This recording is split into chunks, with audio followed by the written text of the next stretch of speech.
to go by and leave money. All right, we're going to talk about the King James Bible because even King James Bible believers labor under a misconception that the King James Bible is written in Old English. Now, part of the reason is because of the font that was used and the spelling. The font that was used, we would call it Gothic. It's very ornate, ye old print shop, that kind of stuff. But the fact is that Geneva, which actually came out before the King James, 1557 was New Testament, 1560 was the Old, used Roman type, just like the King James. I have no idea why Barker, the printer for the King James, used that type, because it's very hard to read. It is just not easy to read. And then you have things like son, spelled S-O-N-N-E, and things like that. I can show you in a King James Bible the word said, spelled 4 different ways in one book. It's spelled S-A-I-D, S-A-I-D-E, S-A-Y-D, S-A-Y-D-E. You say, well, that's a mistake. The smallest unit of preservation promised to us is not a letter. The smallest unit of preservation promised to us is a word. Heaven and earth shall pass away, but what? My words. And when you have to explain this to people because I tell people, the guys engage in what I call conviction poker, which is I'll see your conviction and raise your conviction. And so you say you believe the King James Bible, and they go, well, you believe the words, I even believe the letters. And then they'll go through that VATS charade. And you ask them, well, what's the smallest unit of preservation? A jot or a tittle. And a jot is like the dot of an I, and a tittle's like the cross of a T. Okay, there's 2 problems wrong with that statement. 2 problems with that statement. Number one, the Lord said that the jots and tittles would be around until the law is fulfilled. Do we know somebody who fulfilled the law? Yeah. So by the cross, it was all taken care of. So we don't need the jots and tittles. But the second thing is actually a misrepresentation. They always say a jot is like the dot of an I. Let me ask you this. Is the dot of an I a freestanding letter? No, it is not. A jot is. Is the cross of a T a freestanding letter? No, it is not. But a tittle is. So the smallest unit of preservation is a word, and so God preserves the words. Now, I want you to know I am not in favor of changing the spelling. I don't trust the people in the printing companies, okay? I really don't. I guess it's the conspiracy theory that runs in me, but I don't want them to mess with my book. But we're going to talk tonight about Old English and Middle English and English. What we're talking about is the history of the Bible in English, in our language. I got some stuff here to pass. Guys, I guess you can pass these out if you got those, or sell them to them if you can. Make them pay. Yeah, why don't you do it 1 per household, and if you got some more extras, if you got some extras, brother, just let them know, and then somebody can put their hand up to get them. Have you ever heard anybody say this? There's like 200 English Bibles out there. You ever hear that? Well, fact is that there have been 560, and you're holding the list in your hand.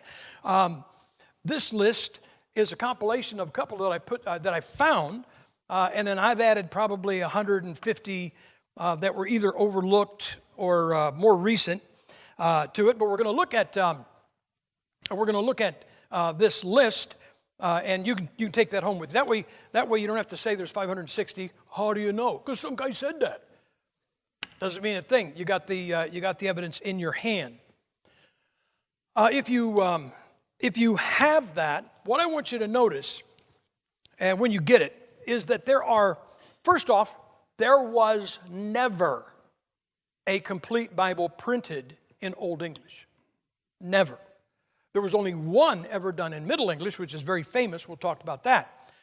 But here's the thing. People say, well, the King James, it says these and thous, and that's Old English. Actually, your King James Bible, believe it or not, is the first version ever printed in a solidified modern English. Old English developed around 450 and continued till about 1100, okay? Well, I think you can see that's like it passed out of usage about 500 years before the King James Bible was even translated. And if you say, well, no, the King James is Old English. Okay, then what does this say? Si guma geshik ba quen. Well, if you read Old English. See, I tell guys, you and I cannot read Old English. We could not read Old English. We could not read Middle English. But this is a very important statement here. It says, the man saw the woman. Guys, that's a very important statement. Sio quen geshek bon guman. Well, that's the other half of the equation. The woman saw the man and ran. But the reason I want those up there is because you can say it over and over and over. The King James Bible is not written in Old English, but you can see from that not you, not I, we cannot understand Old English. We could not recognize it. We could not read it. Now, have you got your papers? Do this. Okay. We'll skip over the top here. You can look at that later, but it talks about the foundation, Old English. And these are, in Old English, there were only 8 printings of some portion of the Bible in English.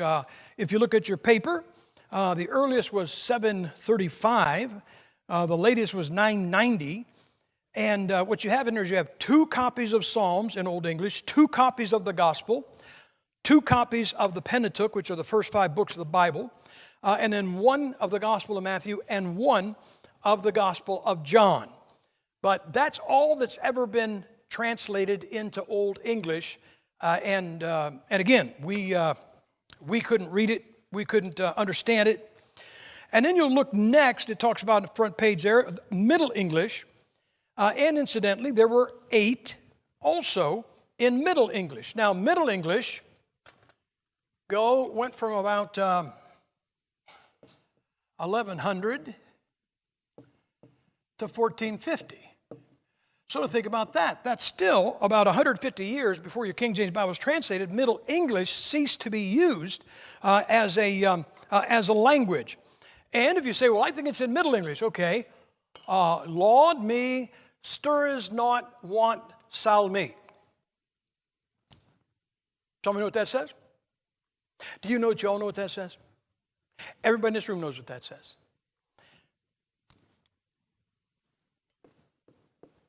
The Lord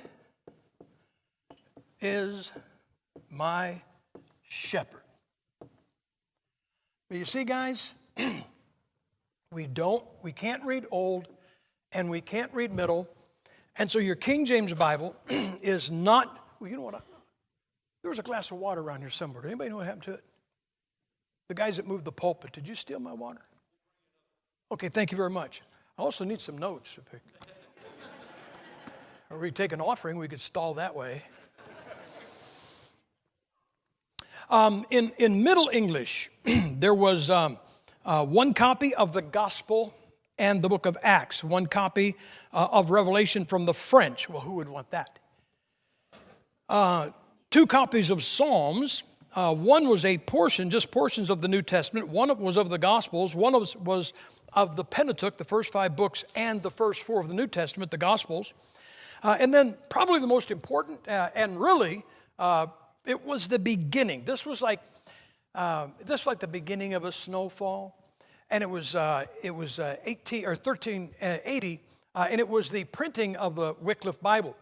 You know, we moved out to Idaho about 4 years ago, and one thing that Idaho is known for is mild winters, kind of like Toledo.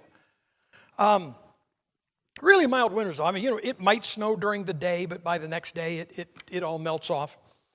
And we were staying in the house next to the church one Wednesday, and it started to snow. Okay, first year I was there. Thank you very much, brother. It started to snow, and snow is such a non-issue there that the church doesn't even own a plow truck, or most people don't own a plow truck. The church has a little John Deere Gator with a blade on it, and the poor guy that plows snow is open to the elements. And it started to snow about 1 o'clock in the afternoon, and by 5 o'clock, I mean, it was like it was a little snow, it was pretty snow. It was, well, that's a lot of snow. And I told Kathy, I said, he is going to get swamped. So I threw a snow shovel in my pickup truck, and I went over and I said, look, I'll shovel around the doors. And he said, look, I got a little John Deere lawn tractor with a blade. And he said, if you'll plow the small walks with that. And so he started about 1 o'clock. I started about 5 o'clock. And literally we plowed snow right through the service, the midweek service, until about 11:30 that night. But you know when it started, it just started. You ever see how it starts like a nice little snow? And then it keeps coming and coming and coming. Well, the Wycliffe in 1380 was like, that was the beginning of the flurries. That was the beginning of the Bible in English. I am going to say this. I say this with a little asterisk because I'm not prepared to stand on this. I have always said that the Wycliffe came from the Latin Vulgate, Jerome's Latin Vulgate, the corrupt one that follows the Alexandrian manuscripts. There may be evidence that it did not. There may be evidence that the Wycliffe Bible did indeed do an end run around the Alexandrian family of manuscripts and was actually from the Textus, well, not the Textus Receptus, but the Greek that the Textus Receptus we know of came from. So the reason I'm telling you both is because, you know, like when I teach, I tell my students something. I say, look, guys, I'm not sure of this, but I want you to hear it. I want you to know it. I want you to be aware and familiar with it. So there's a chance that the Wycliffe Bible was indeed from the Antiochian manuscripts. Now, if you look at this, and down at the bottom, it talks about modern English, and modern English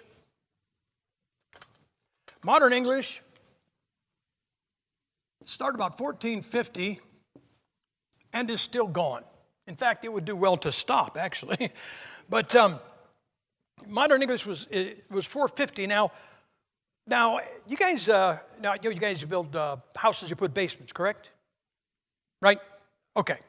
When I built houses in Florida, there's no basements, and in Idaho, they don't build basements. A lot of the houses, like ours, we have a crawl space, but some of them they put the concrete down.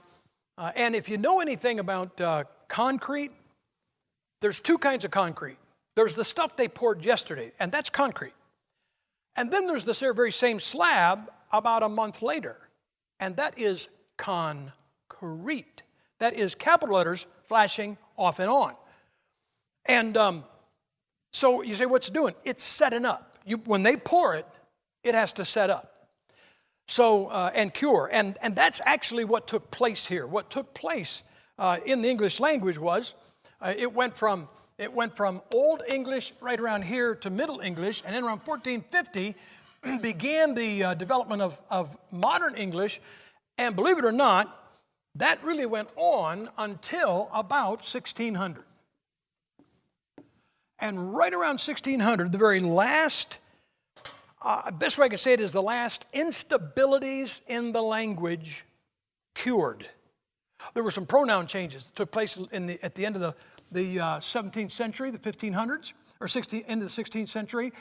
And so English was not a reliable enough language to really, to give us a perfect Bible.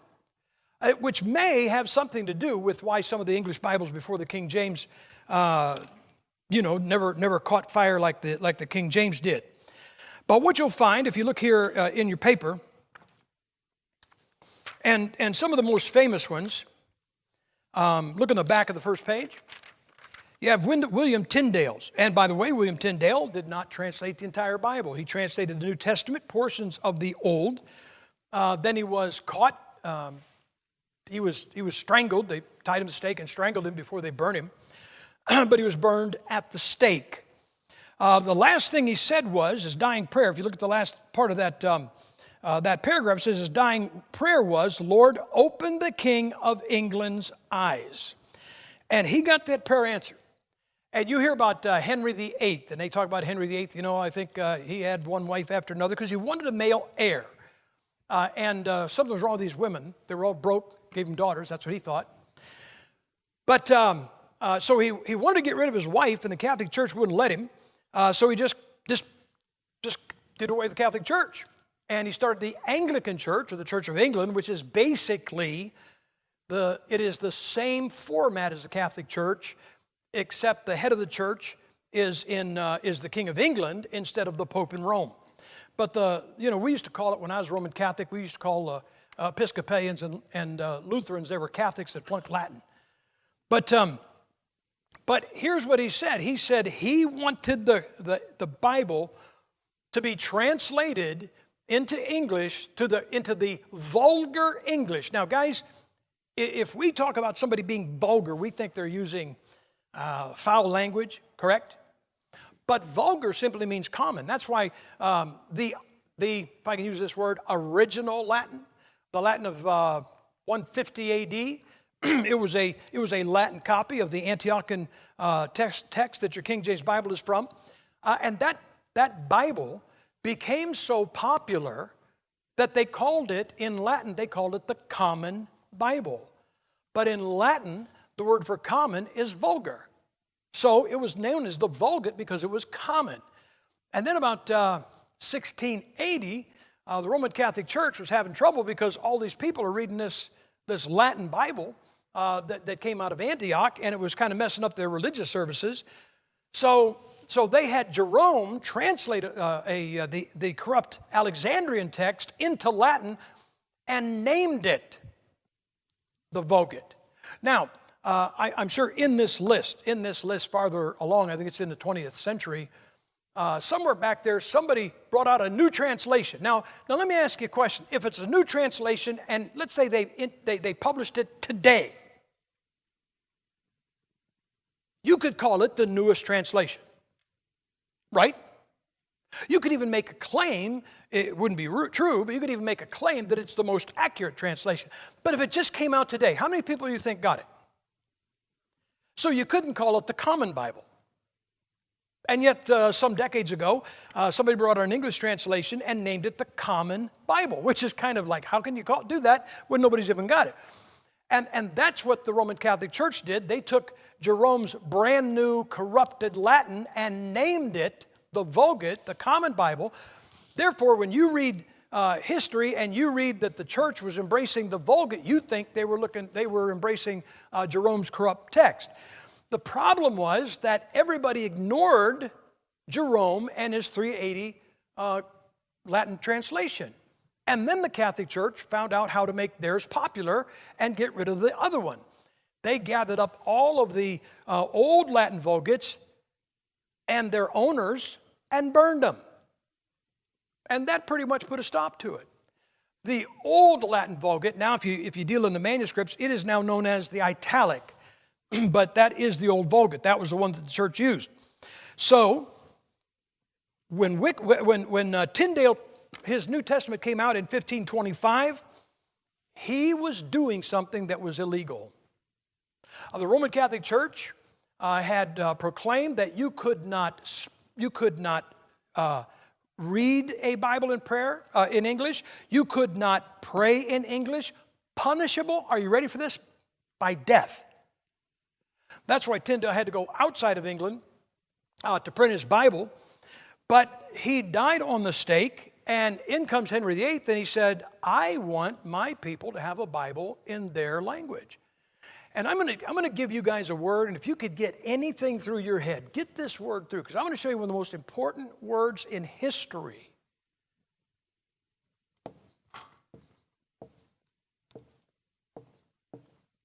Common. You know, I told you I wrote about 30-some books on the King James issue or some other stuff. And the Bible issue can be very technical. You're studying a lot of Greek manuscripts and such. And when you write a book, like the Understandable History, when you write a book, you have two audiences, and you cannot address both. You have to choose one or the other. And the two audiences that you can address are academia or the common guy in the pew. Now, if you address academia, you'll get this. I get these guys, they come to my meetings, I can tell who they are and where they come from by the way they talk. If you address academia, they all want to talk about, want to talk kind of, like 5 stories higher than they live at. Dr. Gipp, your treatise on the second aorist tense there in 2 Corinthians was epic. Now, if you heard two guys talking like that, what would you guys do? Let's talk about guns. Right? If you address academia, it goes over the head of the common man, and he does nothing with it.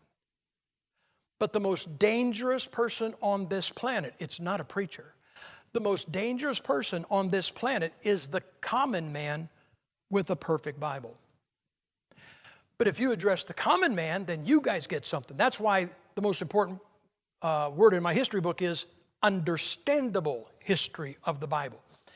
Because if the common man gets it, he goes and does something with it, but academia is offended that you have not addressed them. And I get some flack, from those guys on that. But guys, Vulgate, the original Latin translation of the Antiochian manuscripts was called Common. When it was translated in 157 AD into Syrian, they named it the Peshitta. Do you know what that word means in Syrian? Common. So you have two of the second century's most important translations, one into Latin, one into Syrian, and they became so well known that they swept their areas by usage, and they became known as the Common Bible. And if you read your Bible, if you remember this, guys, the Pharisees were academia. But doesn't it say in the Bible, but the common men heard him gladly? And so God had to put this book in common language. So here's Henry VIII, and he says, I want my people to have their Bible in vulgar, common English. And that was the same thing that King James desired. So in 15, if you're looking on the back of the second page, second paragraph at the top, in 1535, Miles Coverdale says the first complete Bible. Here's what Coverdale did. He took Tyndale's New Testament. He sifted through it. He took some of the stuff that Tyndale had done. I know Tyndale had done Joshua. He might have done the Pentateuch. But he took what Tyndale had done, and then he finished it off. And so he printed the first complete English Bible in modern English, though the language itself, as I told you, was not solidified yet. It was not cured. But he printed it in English. It was first complete Bible translated into English. William Tyndale, if you look at the paragraph, died before he could realize his dream of placing a copy of the entire Bible in English into the hands of the common people. Although he had worked on portions of the Old Testament, he was not able to complete it. With his death, this task fell to Miles Coverdale. Coverdale was working with him, who had worked with Tyndale on his English translation. It must have blessed Tyndale as he languished in a prison cell awaiting death to hear that his old friend, Miles Coverdale, had completed the work, and in 1535, a year before Tyndale was to die, published it. Coverdale's Bible was the first complete Bible to be translated into English using the pure text from Antioch. Okay, now I'm going to give you guys a kind of a quiz. Remember I gave you a test yesterday, and I told you how to pass, and I bet you blew it. So I'm going to give you one more chance. Okay. You see up here where it says number 17, William Tyndale? Okay. The Bible he printed is known as the Tyndale Bible. Can you figure out why? Yeah. Okay, so you see the second one, Miles Coverdale. Do you know what the Bible he translated, do you know what it was known as? The Coverdale Bible.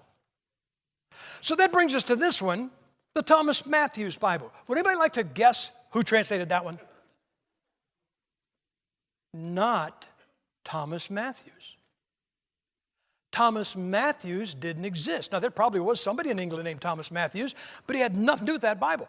The guy that printed the Thomas Matthews Bible was a guy named John Rogers, which I think in Greek Comes out Thomas Matthews. But here's what it says. John Rogers had worked with Tyndale and Coverdale on translation of the Bible. Seeing Tyndale's fate and fearing he too would be arrested and burned, he used the alias Thomas Matthews. Thomas Matthews was actually two of the names of his children. I think he had 10 kids, and one of his sons was Thomas, and one of them was Matthew. So he took two of his sons' names and called the John Rogers Bible, it should have been, he called it the Thomas Matthews Bible, because he knew if he put his name on it, he might end up getting burned at the stake. So he had a Thomas Matthews Bible, and then got burned at the stake. Do you ever stop thinking about this? If the guy had just put his name on it, he'd be famous.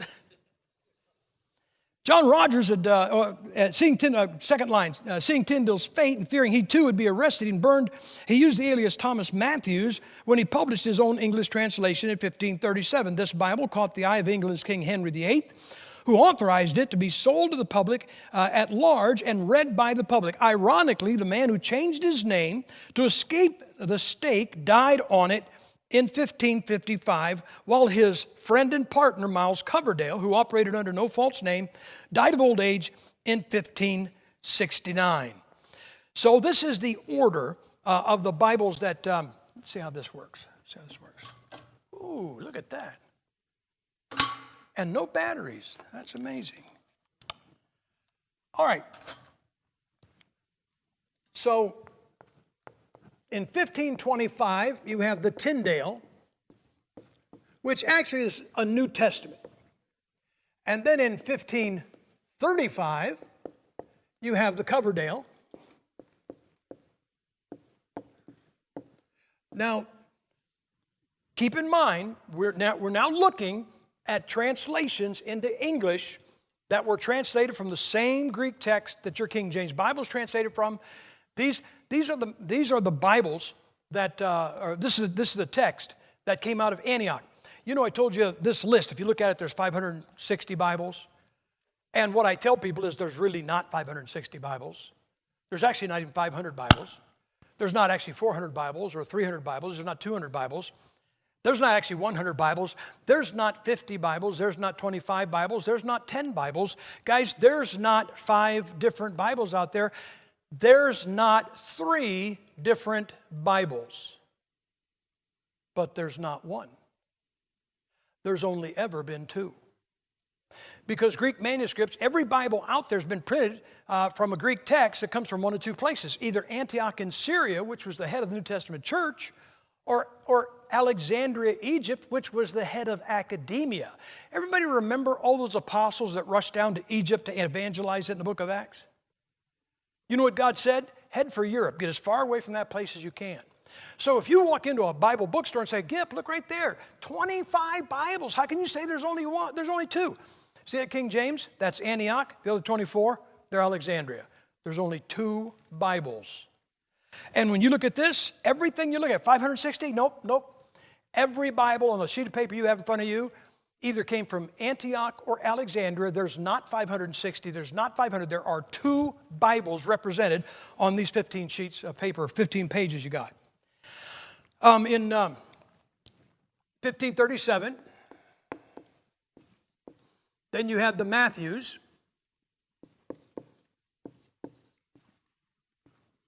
And then Miles Coverdale was asked to, look at verse. Look at number 20. In 1538,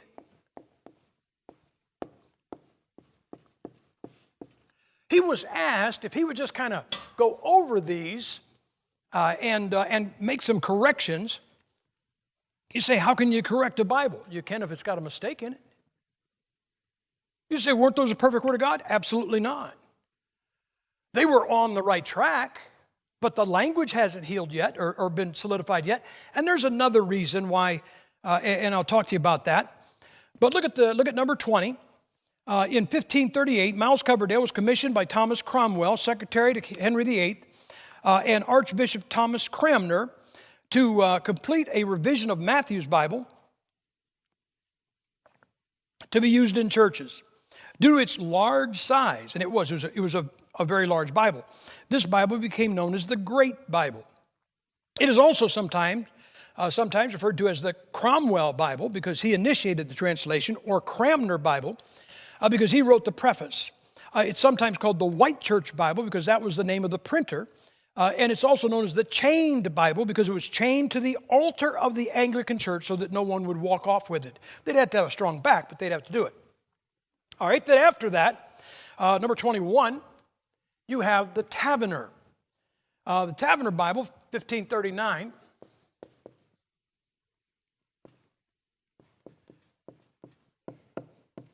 Now, I got to tell you something. I do not proofread people's books.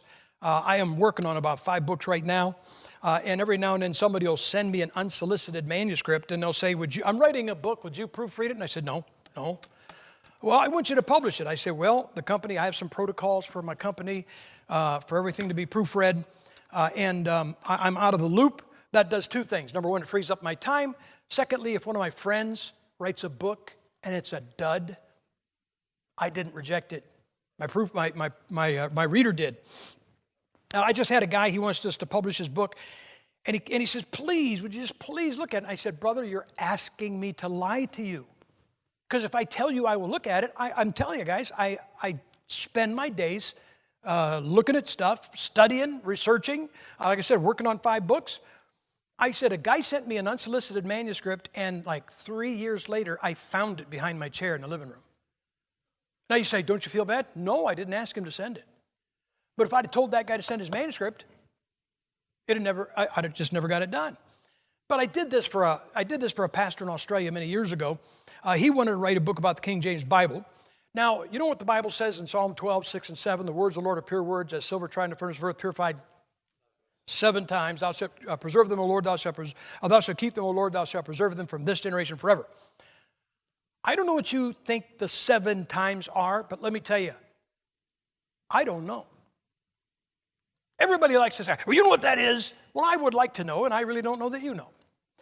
And so here's what I've heard. I have heard that there were 7 English Bibles before the King James, or 6 before the King James, and it's the 7th. And so that's the 7 times. I have heard that the Bible is translated into 6 different languages, and English was the 7th, and that's the 7 times. I have heard that the first time is the 1611 King James Bible, and you know the King James Bible has, get this down, listen carefully, never been revised. The 1611 Bible has never been revised. There have been additions. And I think the 1769 is probably the text of the one you got in your lap. That was the 7th one.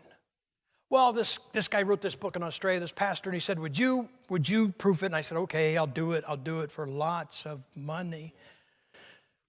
And he pushed this thing about 6 Bibles before the King James, and the King James was the 7th English Bible, so that's the 7 times. The problem was, in his list of Bibles, he had, in 1456, Gutenberg was in the list. Well, Gutenberg was in Latin. So it doesn't belong in the list, so you scratch it out. Now how many you got? You got 6. And he needs the 7th one, doesn't he? So I said, Gutenberg doesn't belong here because it was in Latin. And then I wrote 2 other English Bibles that he didn't know about. I said, put one of these 2 in there, and then you'll have 7. It's like, far be it from me to discourage him for what he wants to do. But anyway, then you had the Richard Taverner, number 21, in 1539. This is a revision of Matthew's Bible made by Richard Taverner. Taverner was a Greek scholar and a promoter of Tyndale's Bible. He was also a follower of Thomas Cromwell, a staunch advocate of the Reformed Church in England. He was later a member of Parliament. Then 22 and 23 are close together because they're basically the same Bible of Geneva. 1557 was New Testament. The Old Testament was completed in 1560. The last one was printed, I think, around 1644. Now, some years ago, I think it was 2006, somebody started passing around a book called the Geneva 1599. Everybody got all excited about that because That was, well, if it's before the King James, it must be better. Why would you think that? The Model T was before what you're driving. Want one? I don't mean as a collector and a sell it. I mean, you want to drive it this winter? You guys, you heard of the New International Version? Corrupt? Mistakes in it? Yeah. How about this? NIV, and I'm pretty sure the ESV is the same thing. 2 Samuel chapter 21, verse 19. Take a look at it. Take a look at it in your Bible. And it's pretty well known by everybody that defends the King James Bible.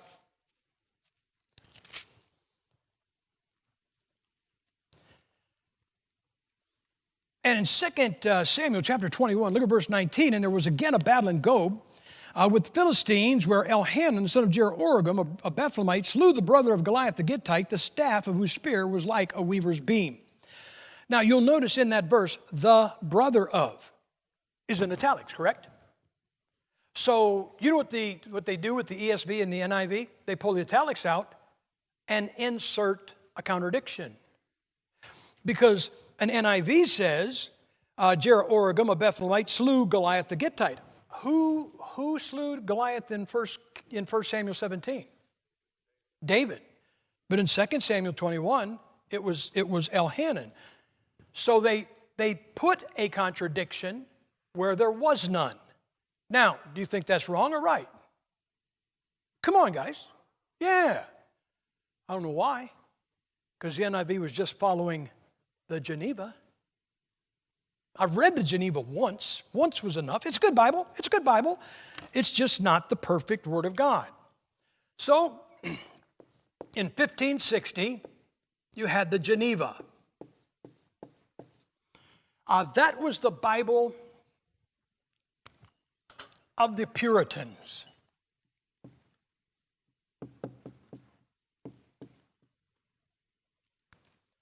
Keep that in mind.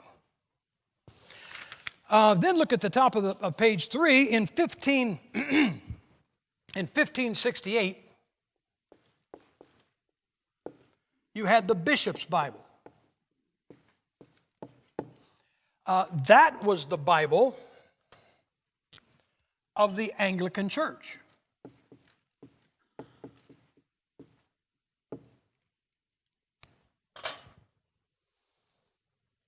Look at the bishops. Well, let's read about the Geneva down there at the bottom of page 2, because it's all good. In 1553, Queen Mary took the throne of England. Unlike her predecessor, Henry VIII, Mary was more loyal to her Roman Catholic Church than to her people. Thus, shunned she the reign of terror on all who were caught trying to translate, print, or publish the Bible in English. Now, let me say this. This is Bloody Mary. She is known as Bloody Mary. King James' mother was Mary, Queen of Scots, two different individuals. Now, King James' mother was a loyal Romanist and killed a bunch of people.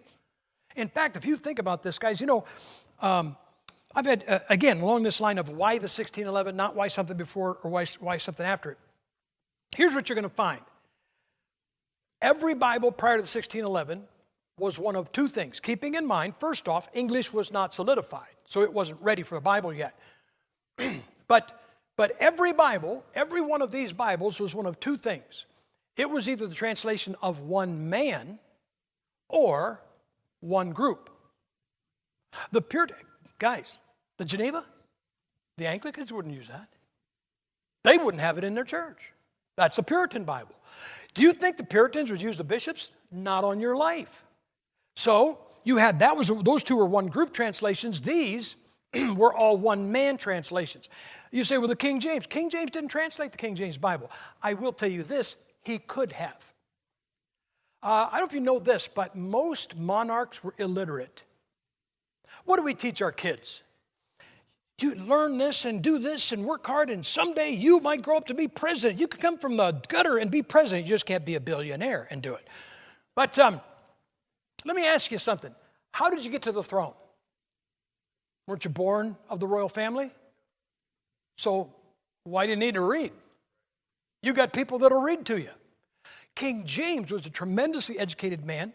At the age of 8, he could read a chapter of the Bible in Latin, translate the entire chapter into French, then translate the French into English.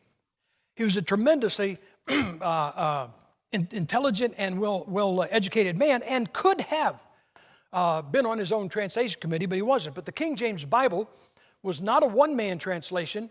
It was not a one-group translation. Do you know who translated the King James Bible? A bunch of Puritans, along with a bunch of Anglicans. This is kind of like the Democrats and the Republicans. But you know what the Anglicans did? The Anglicans did on the King James Translation Committee. You know what they did? They kept that book right there from being a Puritan Bible. Do you know what the Puritans did? They kept that book right there from being an Anglican Bible. In fact, you know why this is a miracle? Do you know why the King James Bible is a miracle? Have you ever seen anything put together by a committee that was done right? You know what they say the definition of a camel is? A camel is a horse put together by a committee. Your King James Bible was put together by a committee of 47 guys. And it's perfect. I didn't say it's good. I said it's perfect. Not a mistake in it. Want an easy job? Everybody likes an easy job. I'm going to give you an easy job. Take a King James Bible, change one word, print it and publish it. You just took perfect and made it imperfect. That is an easy job. All right. Look at, I will keep reading. This dark chapter in English history is immortalized by Fox in Fox's book, famous book of Martyrs, due to the persecution brought on by Mary. Work on the English Bible moved to a more safe location on the continent in 1560. An English translation was published in Geneva. By the way, you know I couldn't get over? You know, the Puritans tend to be Calvinistic. Today they call them Reformed. And the guys that are Reformed are saying, we need to go back to the 1599 Geneva. Do you know who, wait, now get this. King James came to the throne. I've heard people say this. Guys, you don't have to believe everything you hear. And here's what they say. Well, King James came to the throne and they hounded him until he said he would translate a new Bible. Really? Because he came to the throne, but not with that marker. Okay? He came to the throne in 1603. He's known as King James I of England, but actually he became King James VI of Scotland, because there were 5 King James before him. He became King James VI of Scotland when he was 13 months old. Would you give your kid? So in 1603, when Queen Elizabeth died, he came down from Scotland and became King James I of England. So in 1603, he became the king. In 1604, guess who came to him and said, we want a new translation? The people that were using the Geneva Bible. So when I get these people out there going, these Reformed people saying, well, we need to go back to the Geneva the Bible. Even their forefathers didn't want to use the Geneva. And when did he commission it? In 1605. So, guys, that's awful fast. That doesn't look like much pressure, okay?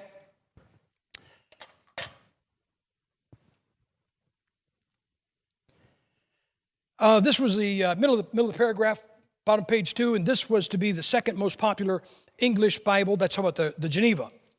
In history, eclipsed only by the King James Bible of 1611. You know what people said? They said the King James Bible outsold the Geneva because King James stopped him from printing it and killed people for doing it. Then how come it was still being printed after he died? He died in 1625, and look at the paragraph, they printed it. It was in print until 1644. This was the Bible that rode the decks of the Mayflower in the hands of the Pilgrims. Now, one of the things that the Reforms say about the Geneva, they say that it was the Bible of the Puritans, okay? Came out in 1560. Puritans came over here in 1620, and the Geneva was indeed their translation. using logic, does it not make sense they had a Geneva? Doesn't it? I'm not setting you up. I think they did. I think they did. But, and you can do this on your own, go on the internet and search for John Alden's Bible. John Alden was a Puritan, came over on the Mayflower, and it's on the internet, his King James Bible. So I'm not saying they all had a King James, but there's at least one on the boat. But let me help you with this. Let me see. We may get to this, and I may not have to do that. Yeah, I'll tell you about that later. Anyway, the Pilgrims sailed the New World not to get rich or institute free enterprise, but to seek a place where they were free to worship God without the threat of governmental interference. This was the main principle upon which the United States of America was founded. Now let's look up at the bishops, top of page 3. The Bishop's Bible, with the passing of Queen Elizabeth, the Church of England. Oh, what was I going to tell you? All right? You have Bloody Mary. That's not a drink. Okay? And she was she was not King James' mother, but she was she was before Elizabeth. And Elizabeth gets off the throne, but Mary, Queen of Scots. That was King James' mother. Then you have King James. And then you have his son Charles I. Let me show you something. You know what Mary, Queen of Scots was? She's a Roman Catholic. Her son, because she was deposed when he was 13 years old, Scotland was ruled by a bunch of regents. That's the Greek word for adults. And it was ruled. Let me tell you what this guy said when he was 5 years old. Everybody paints this guy as some kind of a wuss. When he was 5 years old, he was addressing the regents that are running his country because he was too young. And he says, to this effect, he says, be careful what you decide, because when you're done, you'll answer to God and me. Well, what's a 5-year going to do? Hit you with a block? But Charles, his son, became Charles I, and guess what he was? But King James was raised by 2 tutors. One of them was a guy by the name of Peter Young, and Peter Young was a disciple of this guy, John Knox. And King James was raised a Presbyterian. You have, I call it a parenthesis of purity, where it was Roman Catholic, boom, stops. In comes the guy that's not a Roman Catholic, gives us a Bible, passes off the scene, and it goes right back to Roman Catholic. So, I'm sorry, I'm not big on coincidences, and I don't think that was a coincidence. Bishop's Bible, with the passing of Queen Mary of England, Church of England, returned to its pursuit of the English Bible. The Great Bible was too large to be of practical use, and the Geneva was the Bible of an exclusive group, the Puritans. Thus, by 1568, the Church of England sanctioned a revision of the Great Bible that would be used among its people. The Bible became known as the Bishop's Bible and was used by the Anglican Church, which is also known as the Church of England. Now, the only English Bible back in those days that was not a King James, or was not from Antioch, is number 25 there, 1582, the Douay Rheims. The Roman Catholic Church had been trying unsuccessfully to stop the translation of the Bible into English. It was plain by the closing years of the 16th century that they were failing in this endeavor. It was finally decided that if the English people wanted a Bible in English, then an official Roman Catholic edition would be provided them. The work became known as the Douay Rheims version. Unfortunately, their source of biblical text was badly tainted.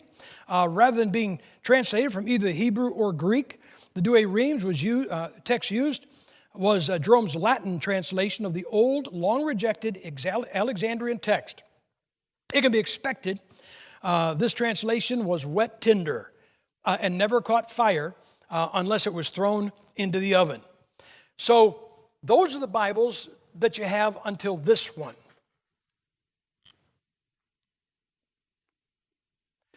And in 1611, you got the King James Bible. And, people say, well, it did that. It did good because it was authorized by him to be used in the Church of England. There's no history of anything him ever saying that it was to be used. In fact, you know what he wanted? I'll tell you what he thought.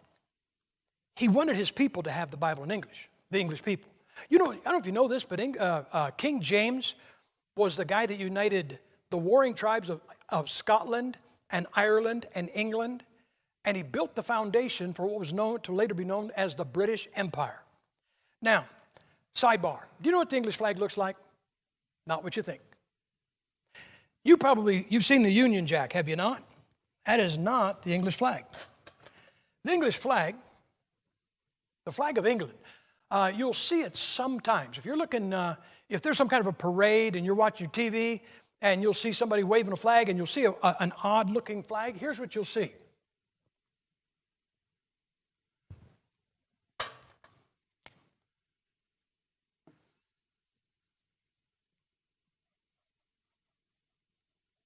And that's it.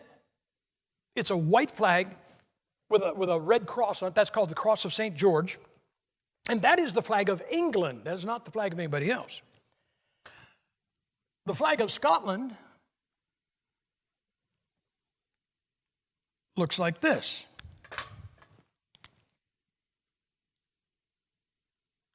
Now, they fill it in a lot better than I do.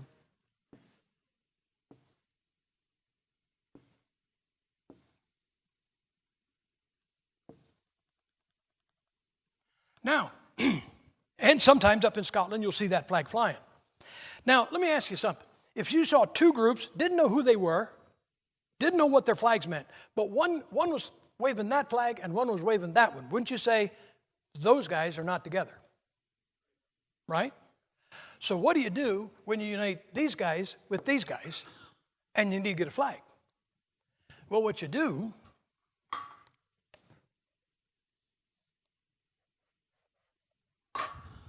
and this is what King James did. He took the flag of England and superimposed it over the flag of Scotland and came up with what is known as the Union Jack. He was the designer of the flag known as the Union Jack. And he put that flag together to show the unity of England and Scotland. That's a sidebar. It's got to do with your Bible, but he's quite a guy. All right, if you look at your paper, it talks about the 17th century and the King James Bible. In 1603, three things came together that was a result in the greatest literary work ever to be published in the English language. What I started to say, I interrupted myself. He wanted a Bible for the people on England, on that island. He never knew it would go beyond the shores of England. That became the Bible that has swept the world. I read a lot of stuff on Greek manuscripts or Bibles, and a lot of stuff is written in the 1800s. And they don't refer to the King James Bible? In the 1800s, they don't refer to the King James Bible. You know what they call it? Our Common Bible, or our English Bible.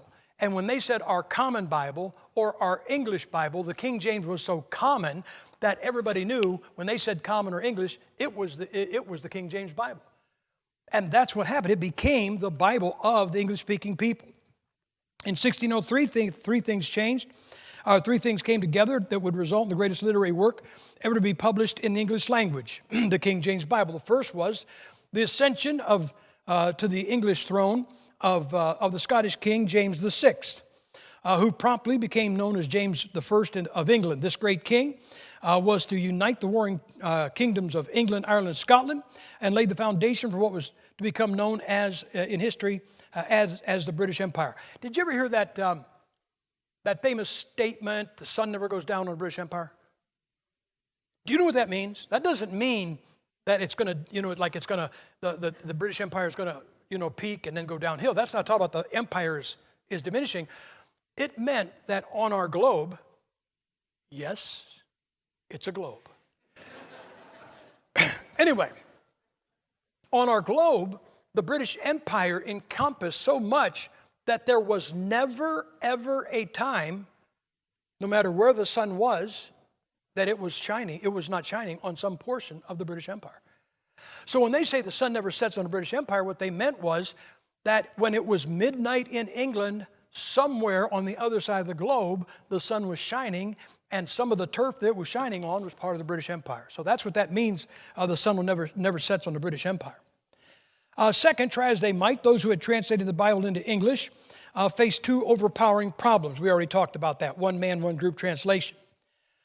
By the end of the 16th century, these two groups had had enough. No sooner had King James ascended his throne that they requested him they'd initiate the translation of the Bible into English to replace the popular Puritan and Anglican editions then available.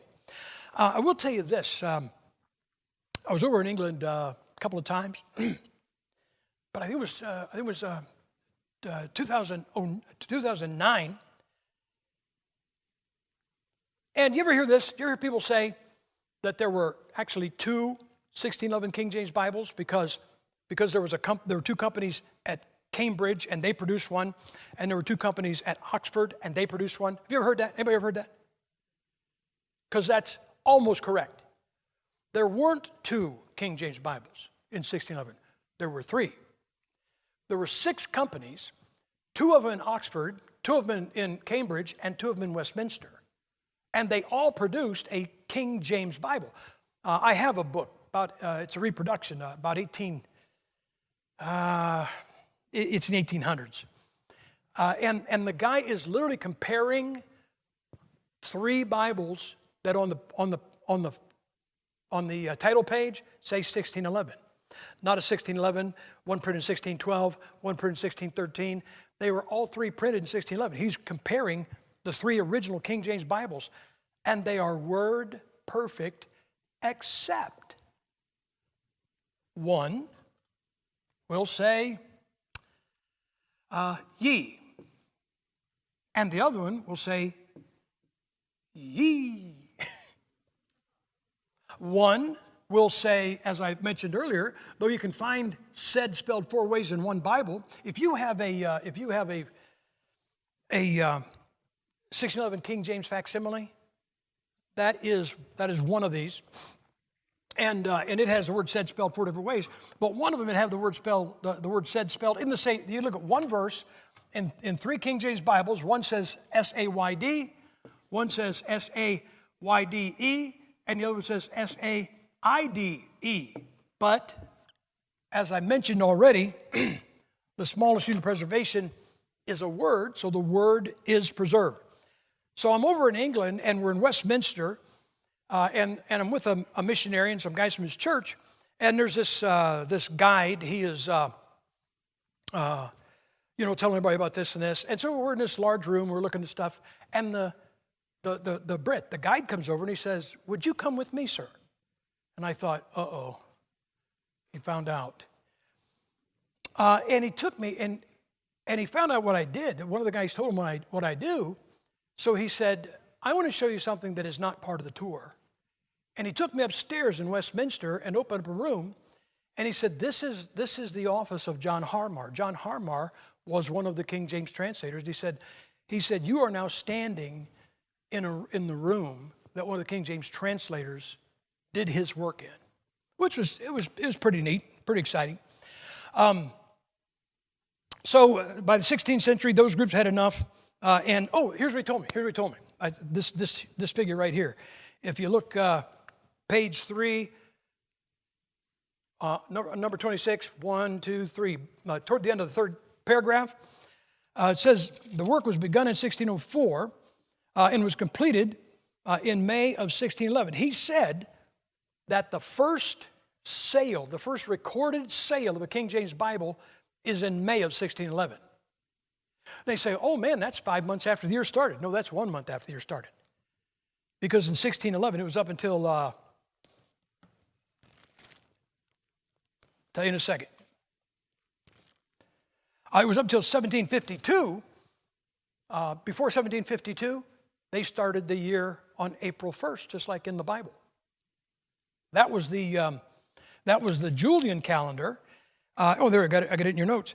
Anyway, that was the Julian calendar. And so the 1611, if they'd have sold it about 2 months earlier, it'd be the good old 1610.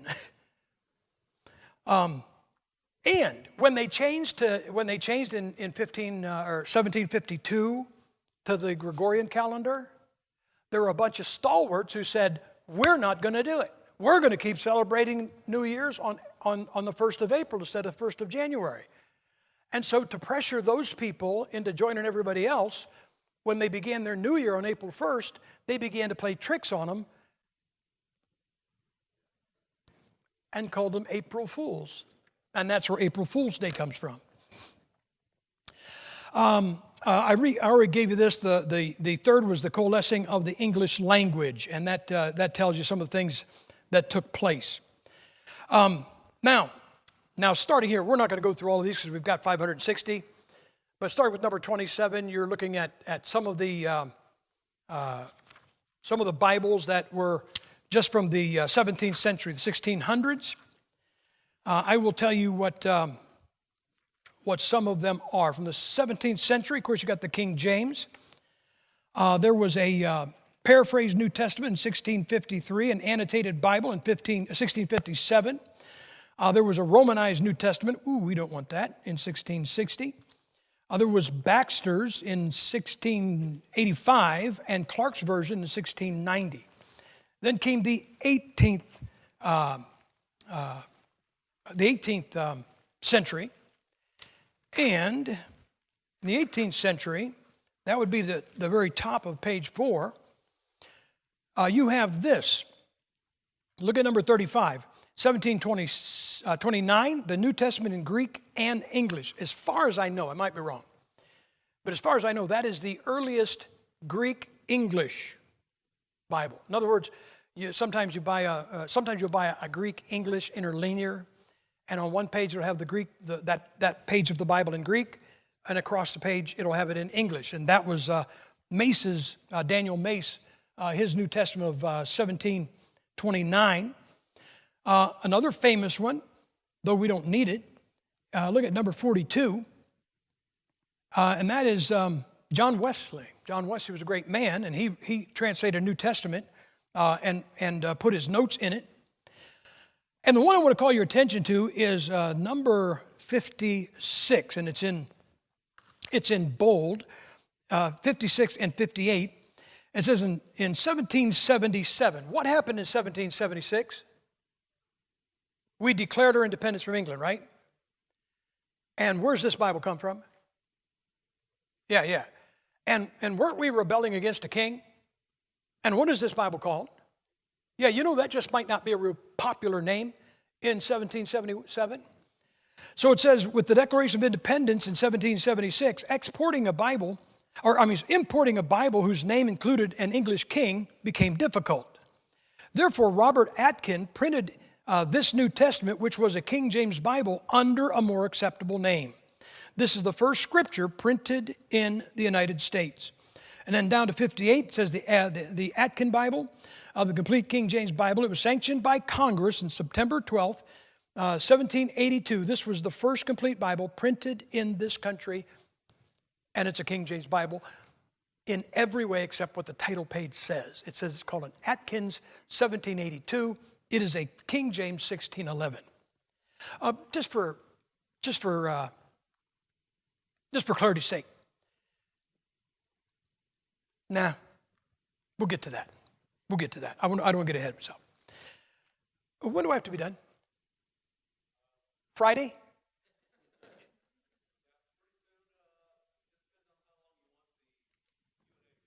Okay, let me, we're about halfway. Okay, I should be done by then. Probably at least 8:29. Look at number 60, I think it's 61. And look at this. What's interesting about this, the Thomas Bible, which is not particularly interesting. It's a King James Bible with the Apocrypha inserted between the Testaments because it had been in it originally, thrown out because it was never considered scripture by the translators. But the numbering ends with the Old Testament, the page numbers. In other words, the page number ends with the last page of the Old Testament, then you have the Apocrypha, then the next consecutive page number begins with the first page of Matthew. They didn't even number the Apocrypha. But it says, in an edition printed in 1797, the title page states, printed in the United States of Colombia. Now, that does not mean it was printed down in South America. We know this as America, but did you ever hear that song, Colombia, the gem of the ocean? That's your country. And when this nation was young, even though we always say America, it was also known as Colombia. And there's a Bible printed in the United States of Colombia, which are these United States. Look at number 64. And this is interesting, Brown's Self-Interpreting Bible, a King James Bible with self-helps, published by subscription. In other words, you bought a little bit of it at a time. And what the guy did is he didn't have the money to print the whole thing, so he'd print this much and say, you subscribe to buy this, send me the money for this, you get it. Now that gives me the money to print the next section. Now you get it, that gives me the money. So he sent it out in portions, and it says the first name on the list of subscribers was George Washington, Esquire, President of the United States. So I guess he was a King James Bible nut, probably a Ruckmanite before Ruckman ever lived. All right, now we'll go to the 19th century. We can breeze through that. That's pretty quick because there's not a lot there. That was the 18th century. 19th century, the not a good one, but the most prominent Bible of the 19th century, which would be the 1800s. Look at number 138. Number 138 on page 6. And 142, because 138 designates the New Testament being done, and 142, 1884, designates that, the Old Testament, the whole Bible. This is the first officially sanctioned Bible translation sanctioned by the Church of England, Convocation of Canterbury, since the publication of the 1611. And the Revised Version, what they were told to do, of course, everybody says there's mistakes in the King James Bible. Let me ask you a question. Now, there might be somebody here is going to say yes. Do we have a brain surgeon here? Okay. What if you had to have brain surgery? Would you want a good doctor? What if 47 of the best brain surgeons in the world got together to examine your case? That'd be a little bit confidence building, wouldn't it? And then some doofus who, like he read one publication, one volume of Prevention magazine, or he got something off the internet, said, I know more about brain surgery than those 47 guys. I get a computer program on brain surgery, and I can tell you how to do it. Who would you trust? You think you might trust those 47 guys that did it? Isn't it funny? I see people, they never pontificate on being smarter than a brain surgeon or a heart surgeon, but they pontificate on being smarter than 47 Greek scholars that translated the King James Bible. Do you know that one of the guys that translated the King James Bible used to debate, several of them used to do this, they would publicly debate in public in Greek. Now see, here's your problem. You run into some scholar from today and he knows more than you. What you understand is he don't know more than them. One of the King James translators, he was so proficient in Greek and Hebrew that if you were going to teach Greek or Hebrew in any university in England, he had to decide if you knew it well enough. And that's one of your King James translators. So when somebody says, I heard this a number of years ago, back in the 80s, this 14-year-old kid got up and corrected the Bible from the Greek. Now, what do you think a 14-year-old really knows about Greek? But today, you got a Bible program, and it says this Greek word should be this way, and so that makes you smarter than 47 guys. Yeah, get that for your next brain surgery. So here's what the Revised Version is supposed to be. They've been convinced that there were mistakes in the King James Bible. They were told not to change the text, just to correct what they thought were the mistakes. And two sleazy characters named Westcott and Hort, Bruce Foss Westcott, Fenton John Anthony Hort, had printed their own Greek New Testament, not from Antioch, but from Alexandria. and secreted it in and got everybody using it. So it's not based on, it's supposed to be a revised. If something's revised, doesn't that mean there was something before it? This ain't revised because there was nothing before it. It's not a revision of the King James Bible. It's an entirely different Bible. Then they realized they had a problem. You know what it was? They're about to publish a Bible in English based on a Greek text that has not been published. And they knew that everybody would go crazy. Well, you got a secret text. So 1 week before the publication of the Revised Version, they published their Greek text so that they could technically say it had been published, but it's kind of like we have to pass it to find out what's in it. Who's going to study an entire Greek text in 7 days and refute it? So there was no time to refute it, and they could say it was on a published text. These guys, if they were alive today, they could probably end up president.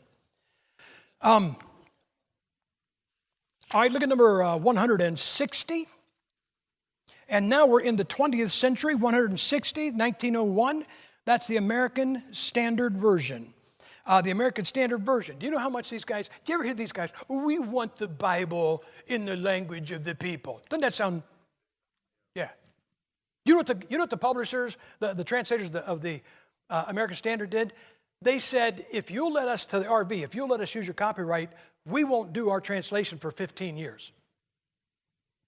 We will let those people not have a perfect Bible so you can make your money off your RV, then we'll bring ours out.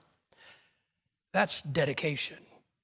And this finally went bankrupt. You know, the Word of God going bankrupt because God wasn't blessing it. Look at number 259. 259.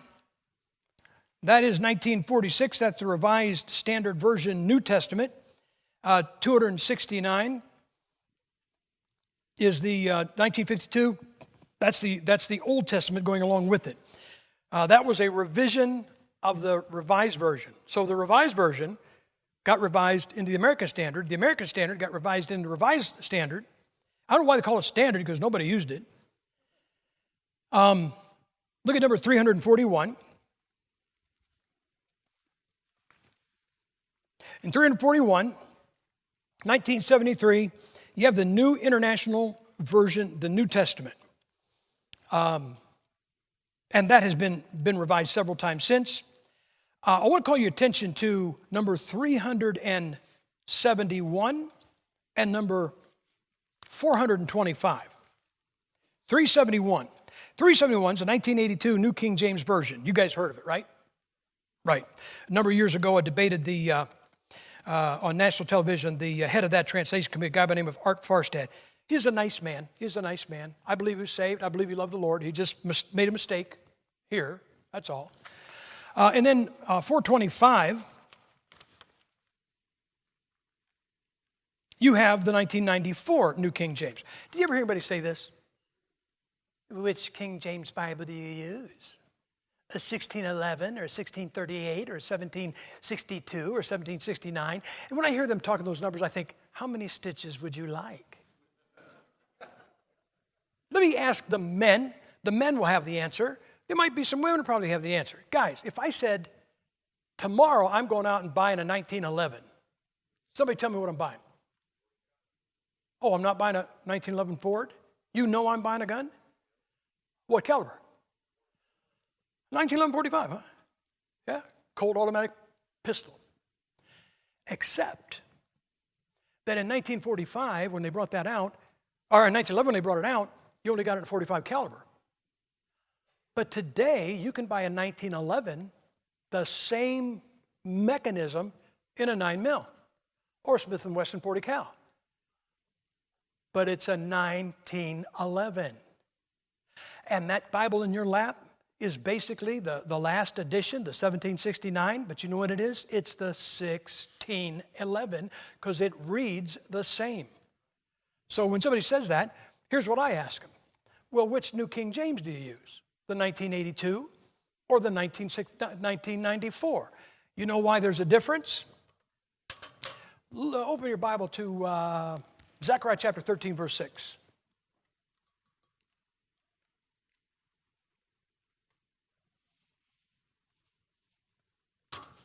All right, in Zechariah chapter 13, verse 6, there's a prophetic reference to the crucifixion of Jesus Christ. And it says, what are these wounds in thine hands? Correct? Okay. The 1982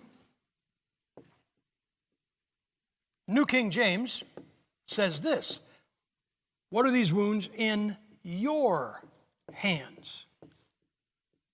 Now I told you, I'm not for changing any word, but the prophecy is still there, correct? They just said in your hands instead of in thine hands, right?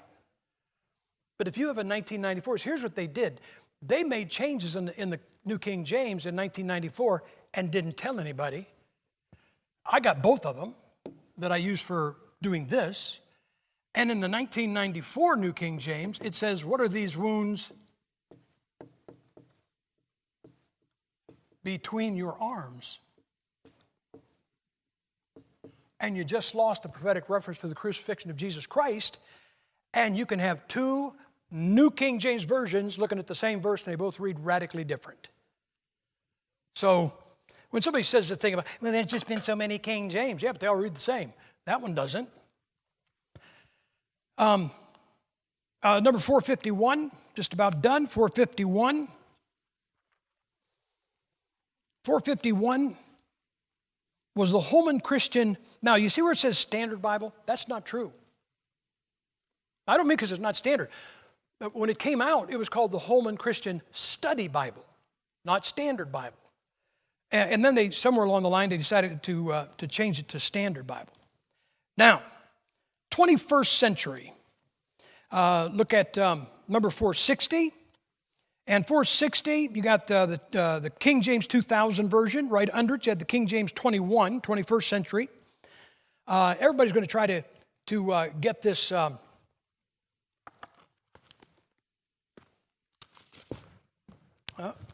didn't bring a piece of notepaper for you.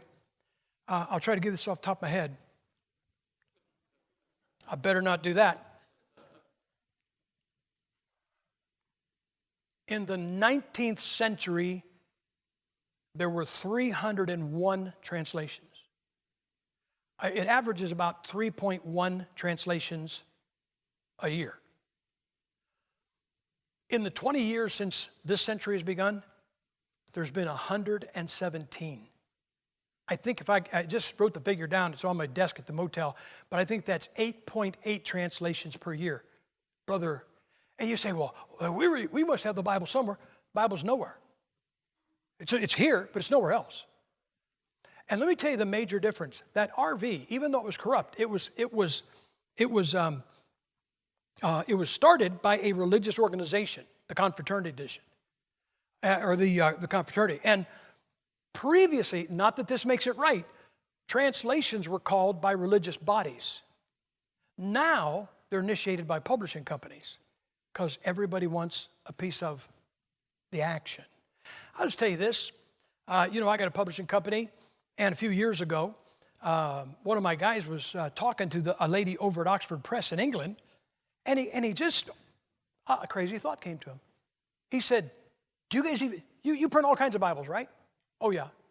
You still print King James? Oh, yeah. He said, so of all the Bibles you print, what's the percentage of King James? This was about 20 years ago. She said 65% of the Bibles we print are King James. Now, who'd have thought that? If you go online, you know what you'll find out? People who read their Bibles, that's kind of a qualifier, not people who have one. People who read their Bibles, 85% of people who read their Bibles read a King James Bible, because King James Bible believers believe the book. I just want to show you a couple of things. Look at, remember that Holman Christian Study Bible?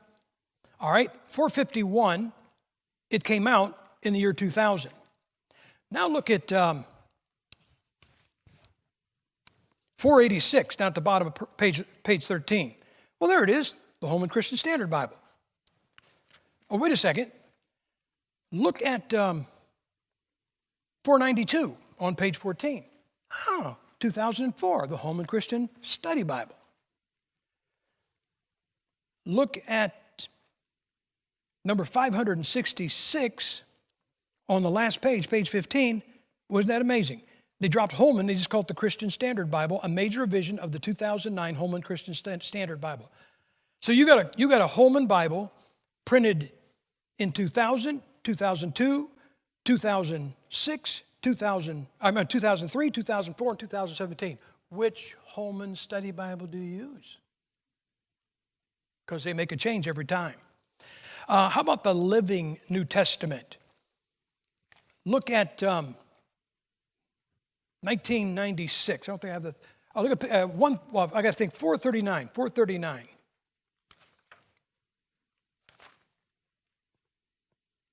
There it is. The New Living Translation, 1996.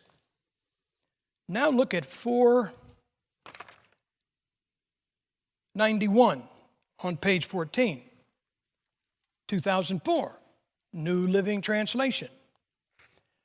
Look at 510 in 2007, New Living Translation. Look at 557 in 2015, New Living Translation. And look at the very next one, or just, no, I'm sorry, not the next one. Look at, 558. 558, nope, that's not it. 559, New Living Translation, 2016, only that was Roman Catholic. Now, isn't it funny people say, well, which King James do you use? And nobody says, well, which Living Translation do you use? You know what these guys never do? Come back. I'm done. But have you ever heard that your King James Bible is 400 years old? It's out of step with the times, right? Yeah, I've heard that. If it's so out of step with the times and it's so archaic, you know what I wonder? How come every time, if they brought out a Bible tomorrow, they compare it to the 400-year-old King James? You know, that'd be kind of like Chevy. You guys Chevy and Ford men here? Could you imagine if Chevy said, you need to buy our new Impala. It's so much farther advanced than the Ford Model T. Why, we have electric start. You got to crank that. We have power windows. It doesn't even have windows. We have power locks. It doesn't have door handles. Wouldn't Ford say something like this? Now look, a Model T is great antique. But wouldn't Ford say, why don't you compare your Impala to our new Taurus? You know what you'll never hear? Never, ever, ever will you hear a new translation come out and say, we have corrected the errors of the last new translation.